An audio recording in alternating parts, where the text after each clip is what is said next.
Boys schools co education schools ఉండకూడదు అంటున్నా. నేను ఇవాళ ఎంత మెడకాయ మీద తలకాయ లేని ఆఫీసర్లు ఇక్కడ పనిచేస్తున్నారంటే, ఎంత వివక్షపూరితంగా పనిచేస్తున్నారంటే, ఈ దేశంలో నవోదయ విద్యాలయాలు కోఎడ్ విద్యాలయాలు, అవి కూడా రెసిడెన్షియల్ స్కూల్సే. అక్కడ బాయ్స్ క్యాంపస్ ఉంటుంది, గర్ల్స్ క్యాంపస్ ఉంటుంది. అదేవిధంగా ఏకలవ్య మోడల్ స్కూల్స్ కూడా కోఎడ్ స్కూల్సే, బాయ్స్ ఉంటుంది, గర్ల్స్ ఉంటుంది. కానీ తెలంగాణ ఎస్సీ గురుకులాల దగ్గరికి వచ్చేవరకే వద్దొద్దు, బాయ్స్ వేరే, సపరేట్ గర్ల్స్ వేరే అని కరీంనగర్లో అత్యంత ప్రతిభ ఉన్న విద్యార్థులను పంపించే పాఠశాల అలుగునూరు పాఠశాల నుంచి బాయ్స్ అందరినీ పంపించేస్తున్నారు. అంటే ఏకలవ్య విద్యాలయాల ఒక రూలు, నవోదయ విద్యాలయాలకు ఒక రూలు, ఎస్సీ గురుకులాలకు ఇంకొక రూలు. ఫైన్ ఆర్ట్ స్కూల్స్ కూడా అంతే. ఫైన్ ఆర్ట్ స్కూల్స్ కేసీఆర్ గారు ఆ రోజు ఈ పిల్లలు ఎందుకు ఫిలిం సిటీలో ఉండకూడదు, ఈ పిల్లలు మరి సినిమా యాక్టర్లు ఎందుకు కాకూడదు, దేవిశ్రీ ప్రసాద్ లాగానో, ఎస్పి బాలసుబ్రహ్మణ్యం లాగానో, ఒక చిత్ర లాగానో, ఒక సుశీల లాగానో వీళ్ళు కూడా ఒక గాయకులుగా ఎందుకు మారకూడదు, ఒక సినిమా డైరెక్టర్గా ఎందుకు మారకూడదు, ఒక సినిమా యాక్టర్గా ఎందుకు మారకూడదు, మ్యూజిషియన్స్గా ఎందుకు మారకూడదు అని చెప్పి ప్రతిష్టాత్మకమైన రీతిలో మల్కాజ్గిరిలో సోషల్ వెల్ఫేర్ మరి ఫైన్ ఆర్ట్స్ స్కూల్ పెడితే అందులో నుంచి విద్యార్థులందరినీ బాయ్స్ని అందరినీ కూడా పంపించేసాను. నీకు బాయ్స్ అండ్ గర్ల్స్ కలిసి చదువుకుంటే అన్ని జాగ్రత్తలు తీసుకొని మేము నడిపించలేదా? స్కూల్స్ నవోదయ విద్యాలయాలు నడిపిస్తలేవా? ఏకలవ్య మోడల్ స్కూల్స్ నడిపిస్తలేవా? కేంద్రీయ విద్యాలయాలు నడిపిస్తలేవా? కేవలం ఎస్సీ గురుకులాల విషయానికి వచ్చేవరకే ఎందుకు ఈ వివక్ష? ఒక్కసారి ఆలోచించండి. అదేవిధంగా ప్రతిష్టాత్మకంగా దేశంలోనే ఆర్మ్డ్ ఫోర్సెస్ సైనిక కళాశాల మా అమ్మాయిల కోసం పెట్టిండ్రు. భువనగిరిలో అమ్మాయిల కోసం సైనిక కళాశాల పెడితే ఇలా అది మూతపడ్డది మిత్రులారా.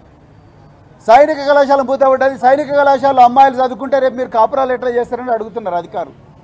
అంటే అమ్మాయిలు కాపురం చేయడం కోసమే స్కూల్కి పోవాలన్నా, కళాశాలకు పోవాలన్నా, అమ్మాయిలు ఆఫీసర్లు కాకూడదా, అమ్మాయిలు ఐపీఎస్ కాకూడదా, అమ్మాయిలు ఆర్మీలో కల్నల్ కాకూడదా? మొన్ననే మనం చూసినాం కదా ఆపరేషన్ సింధూర్ సమయంలో మరి ఒక ఆర్మీ ఆఫీసర్ అధికారిని ఇద్దరు మహిళలే కదా, వాయు సింగ్ అనే అమ్మాయి, తర్వాత కురేషి అనే అమ్మాయి, వాళ్ళలాగా మా బిడ్డలు కావాలని మేము అనుకోవడం తప్ప ఇలా ఆ కాలేజ్ బంద్ చేసింది. 300 అమ్మాయిలు 12 గంటలు అన్నం తినకుండా నిరాహార దీక్ష చేస్తే ఏ మాత్రం కూడా చలనం లేని మొద్దు నిద్రపోతున్న సర్కారు ఇలా రేవంత్ రెడ్డి సర్కారు.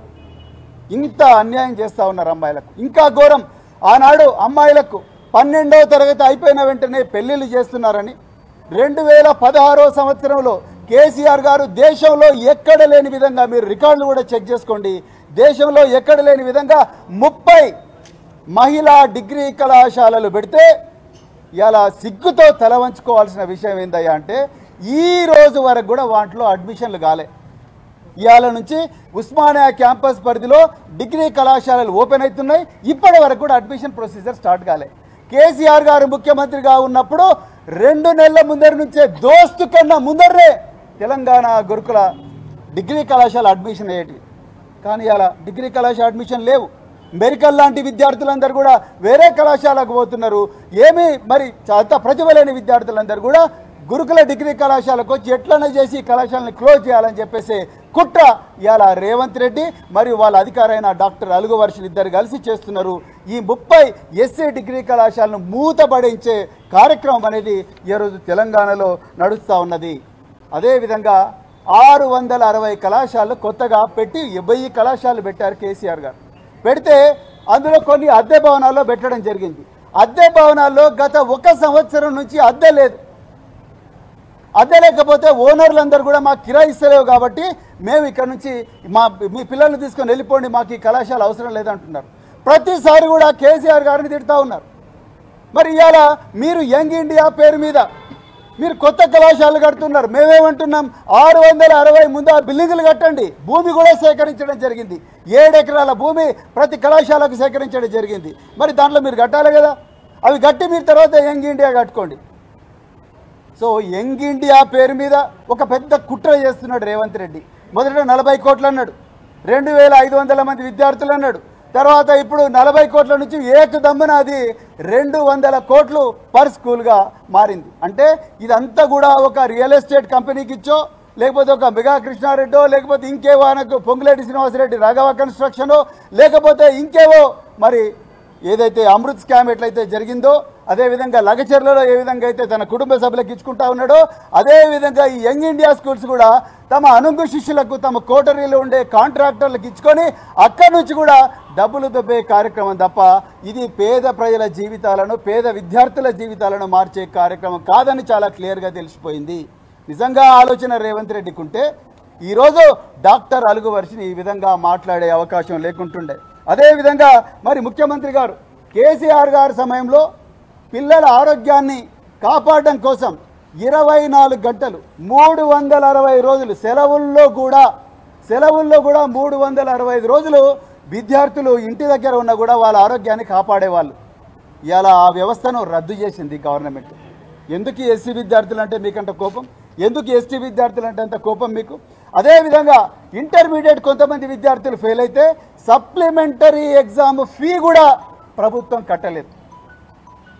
సప్లిమెంటరీ ఎగ్జామ్ ఫీ కట్టకపోవడమే కాకుండా ఆ పిల్లల రవాణాకు బస్సు సౌకర్యం కూడా కల్పించలేని పరిస్థితి. సో కొంతమంది తల్లిదండ్రులు మినిస్టర్ దామోదర్ రాజనరసింహ గారి దగ్గరికి పోయి, అయ్యా ఇట్లా మరి మాకు సప్లిమెంటరీ కూడా ట్రాన్స్పోర్ట్ లేదంటే ఆయన ఫోన్ చేస్తే కూడా స్పందించని పరిస్థితిలో ఇవాళ తెలంగాణ గురుకులాలు ఉన్నాయి. ఒక్కసారి మీడియా మిత్రులందరూ కూడా, తెలంగాణ ప్రజలందరూ కూడా గమనించాలి. ఈ పిల్లలకు ఆలనా పాలన మరి టీచర్లు చేయలేరు, టీచర్ల మీద భారం ఎక్కువగా ఉన్నదని చెప్పి ఆనాడు ఉన్న బడ్జెట్లోనే అసిస్టెంట్ కేర్ టేకర్ అనే ఒక పదవిని సృష్టించి 260 మంది అసిస్టెంట్ కేర్ టేకర్లు నియమించి వాళ్ళని స్కూళ్ళల్లో పెట్టి ఉదయం 6 గంటల నుంచి రాత్రి 10 గంటల వరకు డైనింగ్ హాలు, కిచెను, టాయిలెట్స్, ఈ మెయింటెనెన్స్ అంతా కూడా వాళ్ళ చేతికి అప్పగిస్తే ఒక్క దెబ్బకు ఆ 260 మందిని తీసేసింది అలుగు వర్షిని. రేవంత్ రెడ్డి మీకు ఈ విషయం తెలుసా? మీకు తెలియకుండా జరుగుతుందా ఈ విషయం? మరి ఆ 260 మంది తీసి ఇవాళ పిల్లలే మీరే మీ టాయిలెట్లు మీరు కడుక్కోమన్నది మీరు కాదా? మీ అధికారి కాదా? ఒక్కసారి తెలంగాణ ప్రజలందరూ కూడా గమనించాలని చెప్పేసి ఈ సందర్భంగా నేను కోరుకుంటున్నా. అదేవిధంగా మరి సిఓఈలో నుంచి వీళ్ళని తీయడం, అదేవిధంగా మరి ఐసీటీ పోస్టులకు కూడా, అదేవిధంగా మరి డేటా ఎంట్రీ ఆపరేటర్ పోస్టులు ఎవరైతే పేద వర్గాల నుంచి వచ్చిన వాళ్ళు ఉన్నారో వాళ్ళందరి పోస్టులు కూడా తీసేసి మరి గందరగోళం చేస్తూ ఉన్నారు. అదేవిధంగా కోడింగ్ స్కూల్ అయితే పూర్తిగా నిరాదరణకు గురైంది. హిందుస్థాన్ ఏరోనాటిక్స్ లిమిటెడ్ 17 కోట్లు ఇచ్చి ఒక కోడింగ్ అకాడమీ కడతామని ముందరికి వస్తే ఇలా కోడింగ్ స్కూల్ కూడా ఖతం చేసే పనిలో ఇలా మరి తెలంగాణ సాంఘిక సంక్షేమ గురుకుల విద్యాలయాల సంస్థ పనిచేస్తూ ఉన్నది. కేసీఆర్ గారి టైంలో దాదాపు 7 సంవత్సరాలు దాదాపుగా సమ్మర్ సమురాయ్ క్యాంప్స్ అని పెట్టేవాళ్ళం. ఎండాకాలంలో పిల్లలు ఊర్లలోకి పోతే చచ్చిపోతూ ఉన్నారు, చిన్న పిల్లలు ఊర్లలోకి పోతే పెళ్ళిళ్ళు అవుతూ ఉన్నాయి, దానివల్ల పిల్లలకు ఇబ్బందులు అవుతూ ఉన్నాయి, కాలు పాము గరిచో లేకపోతే తేలు గరిచో లేకపోతే యాక్సిడెంట్లకు గురై పిల్లలు చనిపోతూ ఉన్నారు. వాళ్ళందరినీ కూడా మనం స్కూళ్ళలోనే ఎంగేజ్ చేయాలని చెప్పేసి సమ్మర్ క్యాంపులు లక్షలాది మంది విద్యార్థులకు పెడితే సిగ్గుతో తల వంచుకోవాల్సిన విషయం ఏంటంటే రేవంత్ రెడ్డి పాలనలో, ఈ సాంఘిక సంక్షేమ శాఖ మంత్రి రేవంత్ రెడ్డి పాలనలో ఈరోజు సమ్మర్ క్యాంపులు గత 2 సంవత్సరాల నుంచి బంద్ అయినాయి. ఎందుకయ్యా రేవంత్ రెడ్డి నీకు అంత కోపం? ఎందుకు మీ అధికారులకు అంత కోపం? మీ పేద పిల్లలంటే అంటే మీ పిల్లలకు ఒక న్యాయం, మా పేద పిల్లలకి ఇంకొక న్యాయం. ఇలా హయ్యర్ ఎడ్యుకేషన్ క్యాంప్ అని దేశంలో ఉండే మరి నైజరు అదేవిధంగా అన్ని సెంట్రల్ యూనివర్సిటీలోకి, Pondicherry central university, Punjab central university, అదేవిధంగా కర్ణాటక సెంట్రల్ యూనివర్సిటీ, రకరకాల central university, Indian maritime university లోపలికి మా పిల్లల్ని పంపిద్దామని చెప్పేసి హయ్యర్ ఎడ్యుకేషన్ కోచింగ్ క్యాంప్ పెడదామంటే ఈరోజు అలాంటి కోచింగ్ క్యాంపులన్నీ కూడా బంద్ అయిపోయినాయి. ఏం చెప్పినా మీ అధికారి ఏమంటున్నది? బడ్జెట్ లేదు అంటున్నారు. అందాల పోటీల లోపల అందాల భామలకు వాళ్ళకు ఒక్కొక్కరికి 30 తులాల బంగారం ఇవ్వడానికి మీ దగ్గర బడ్జెట్ వస్తుంది. వాళ్ళందరికీ స్టార్ హోటల్లో సదుపాయాలు కల్పించడానికి మీ దగ్గర బడ్జెట్ వస్తుంది. వాళ్ళందరినీ తెలంగాణలో రకరకాల ప్రదేశాలు తిప్పడానికి మీకు బడ్జెట్ వస్తుంది. వాళ్ళందరినీ విమానాల్లో తిప్పడానికి మీకు బడ్జెట్ వస్తుంది. ఆ ఈవెంట్ మేనేజ్మెంట్కి మీకు బడ్జెట్ వస్తుంది. 200 కోట్లు బడ్జెట్ వస్తుంది. కానీ తెలంగాణ కోసం పోరాడిన తల్లిదండ్రుల బిడ్డలు, తెలంగాణ భావితరాలైన ఈ బిడ్డల విషయానికి వచ్చే వరకు మీ అధికారులకు బడ్జెట్ లేదనే విషయం గుర్తుకొస్తా ఉన్నది. ఇది వివక్ష కాదా రేవంత్ రెడ్డి? ఇది వివక్ష కాదా? నేను మళ్ళీ అడుగుతున్నా.